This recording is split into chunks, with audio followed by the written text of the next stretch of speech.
Hey guys, welcome back to Industrial Live with your host Jeff Heine, where it is our goal to make you more money. Now today we're talking about tenant options versus a first right of refusal. How are they similar? How are they different? What are the pros and cons? And if you're the landlord, which one do you want or not want? Or do you not want either or both? Let's talk about it. So at the highest level, these are both lease clauses that'll give your tenant some ability or future right to purchase the property that they're leasing from you. And we see this fairly often, actually, because tenants, especially big tenants, they don't want to get kicked out of the property if you decide to sell, right? It makes sense. So your big tenants might have the negotiating power to push and get one of these in the lease. An option or a first right of refusal could also be in a lease to give that tenant future leasing rights. Like maybe they want the ability to release their space in the future, or they want the ability to release additional space at that property in the future. That could be there too. A lot of that applies to what we're talking about today, but we're really just talking about the tenant's ability to purchase the building. So first, let's talk about an option. An option gives the tenant a right to purchase the property at a predetermined price for predetermined terms on a predetermined timeline. Now, what's very important here is that the tenant has no obligation to follow through and buy the property. That's why they call it an option. The tenant has the option. But if the tenant does exercise this option, it does obligate the property owner to sell. Now, big picture, what is a first right of refusal? It is the tenant's right to purchase the property, but only if the landlord is entertaining offers or if they're considering selling the property.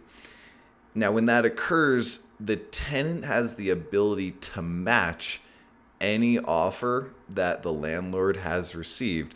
And if they can match it, if they can match the price, the terms, everything about it, then they, the tenant, can purchase the building. All right, so what are the pros and cons of each? Let's start with talking about timing. In an option, usually it's going to be defined in the lease that the tenant has a certain window where they can exercise their option, and they can exercise it anytime during that window.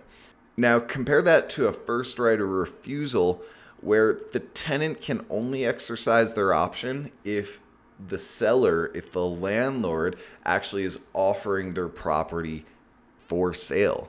So if you're the landlord, you have more control over the timing, more future flexibility with a first right of refusal. So the winner here is first right of refusal. Now let's talk about bonus money.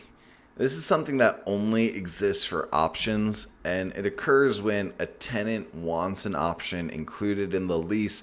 Usually they'll pay the landlord a lump sum of money, or they'll give them some type of other consideration to get that option included. That doesn't exist for a first right or refusal. So the winner here for bonus money is option. Okay, purchase price. Now, this is the biggest con, in my opinion, to doing an option, because if the tenant exercises their option, you are locked in to that predetermined purchase price. And an option can't account for the dynamic changing market that the real estate market is and always has been and always will be. It's constantly changing. Our economy is constantly changing.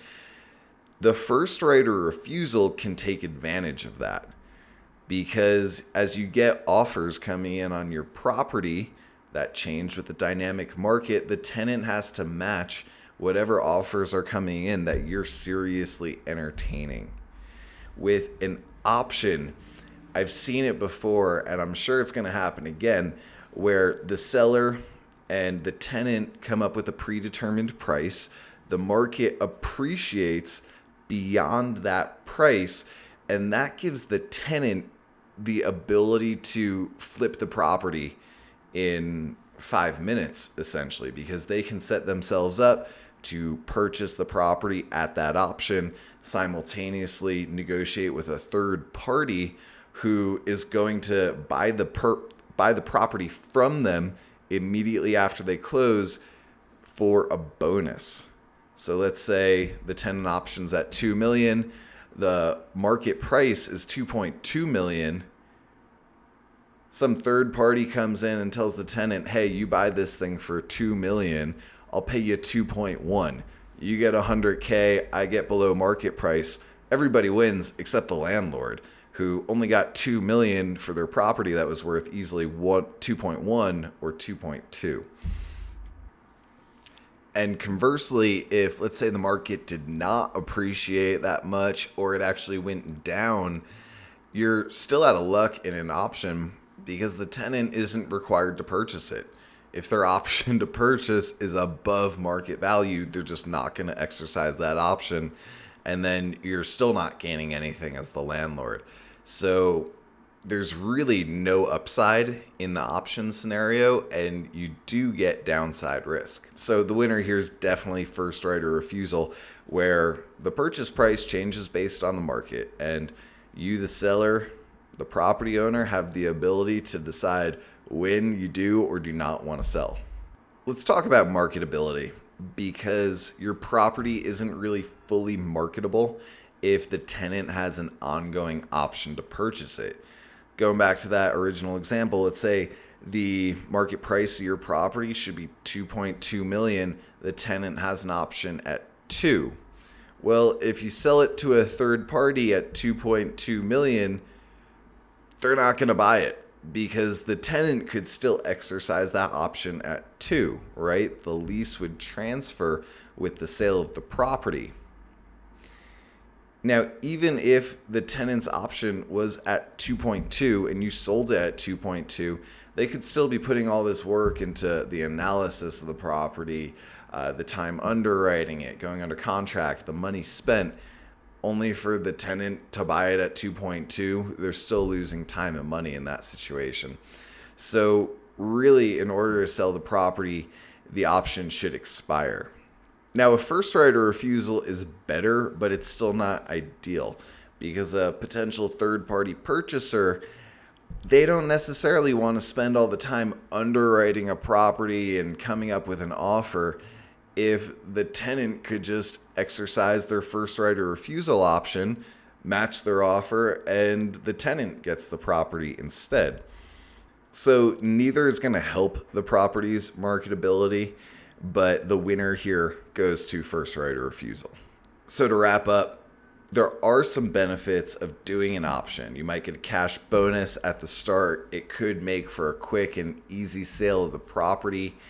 Yet in the end, a first right of refusal has the advantages of allowing the landlord to choose when they sell their property and for how much money.